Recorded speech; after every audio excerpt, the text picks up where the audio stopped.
Résumé de l'épisode précédent. Furieux d'avoir été volé, Hélios a obtenu vengeance. Le foudre de Zeus s'est abattu sur le bateau d'Ulysse. Lui seul a survécu au naufrage. Il se retrouve sur un radeau, perdu dans l'océan. 73e épisode où Ulysse croise la route de Calypso. Cela fait 9 jours et 9 nuits qu'Ulysse est accroché à son radeau. À cheval sur le morceau de mât, il utilise ses mains comme des pagaies. Le jour, le soleil lui brûle les yeux. La nuit, le froid lui glace les os. Et toute la journée, le sel lui enfonce 1000 aiguilles dans la peau. Ses lèvres saignent. La soif est plus cruelle encore que la faim.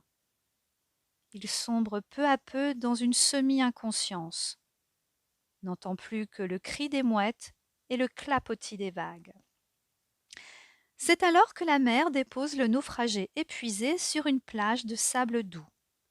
Ulysse se lève, titubant, hagard. Rêve-t-il? En face de lui s'approche une splendide femme aux cheveux longs qui lui tombe sur les chevilles. Cette nymphe aux yeux si doux et aux mains caressantes est-elle un mirage? Sans plus réfléchir, Ulysse se laisse guider. La femme a dit son nom, Calypso, celle qui cache.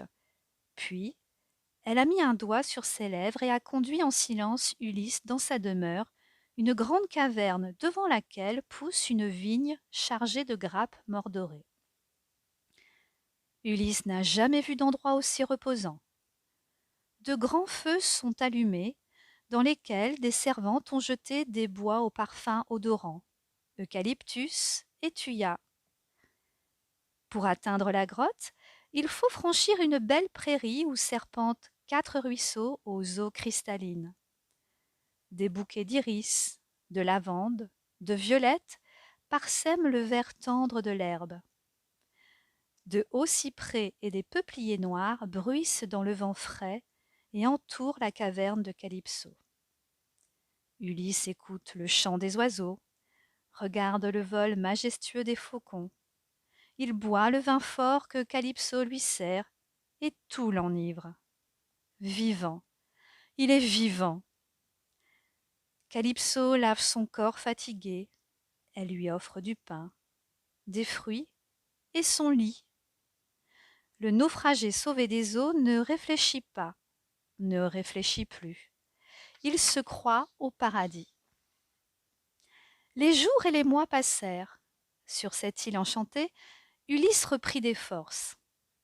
La belle Calypso l'entourait de tendresse. Elle le couvrait de compliments, le flattait et l'honorait sans cesse. Elle tissait, et tout en tissant, elle lui chantait des romances. Tout pour faire le bonheur d'un homme. Pourtant, Ulysse n'était pas heureux. D'abord tombé sous le charme du lieu et de son hôtesse, il avait senti peu à peu que là n'était pas son bonheur. Non seulement il songeait sans cesse à ses compagnons morts pendant le voyage, mais la nostalgie de son chez lui grandissait chaque jour un peu plus. Le manque du pays se glissait dans 1000 petits détails. Le pain était bon, mais pas autant que celui que cuisaient les femmes d'Ithaque. Le vin était bon, mais pas autant que celui que fabriquaient les hommes d'Ithaque. La nature était belle, mais rien ne valait les collines de son île lorsqu'elle se jetait dans la mer. Et puis chaque jour un peu plus, l'appel de Pénélope se faisait sentir, comme une douleur qui enfle et finit par tout envahir. Même les nuits d'Ulysse étaient peuplées du visage de sa femme. Les cauchemars qu'il faisait en dormant auprès de Circé la magicienne revenaient auprès de Calypso. Pénélope le regardait chaque nuit. Il tentait de caresser son visage, mais sa main traversait le vide. Et c'est le visage baigné de larmes qu'Ulysse se réveillait. Cependant, la nymphe Calypso était tombée amoureuse du beau barbu aux longs cheveux. Elle ne voulait plus le laisser repartir. Il était prisonnier de ce paradis. de ce non-lieu. Personne ne savait s'il était mort ou vivant. Personne ne savait où il se trouvait désormais. Et mon nom, ma renommée, qui s'en soucie encore? Se demandait-il douloureusement. Ainsi les années passaient. Un matin, alors qu'elle trouvait une nouvelle fois Ulysse assis sur la plage, le visage tendu tristement vers l'horizon, Calypso n'y tint plus. Mon doux héros, as-tu remarqué la blancheur de mon visage et la douceur de ma peau?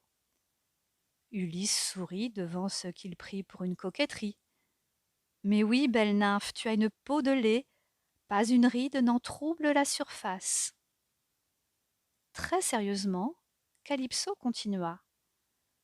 Penses-tu que ta femme, elle, n'a pas pris une ride depuis presque 20 ans que tu es parti? Surpris, Ulysse hésita avant de répondre. L'éclair de triomphe qui passa alors dans le regard de Calypso lui déplut fortement, mais il se tut, la laissant poursuivre. D'un ton inhabituellement passionné, la belle nymphe reprit. Moi, je ne vieillirai jamais, jamais. Ma beauté sera toujours intacte. Je suis immortelle. Les années n'ont pas de prise sur moi. Et si tu restes avec moi, Ulysse, non seulement tu vivras avec une femme éternellement belle, mais je t'offre de partager cette éternelle jeunesse et cette immortalité. Tu ne vieilliras pas, tu ne mourras pas. En revanche, si je te laisse repartir, tu retrouveras une vieille femme, et tu vieilliras toi aussi avant de mourir. Réfléchis bien. Ulysse allait-il renoncer à rentrer chez lui et à retrouver sa femme pour accéder à l'éternelle jeunesse et à l'immortalité? Cric-crac, mon histoire est terminée.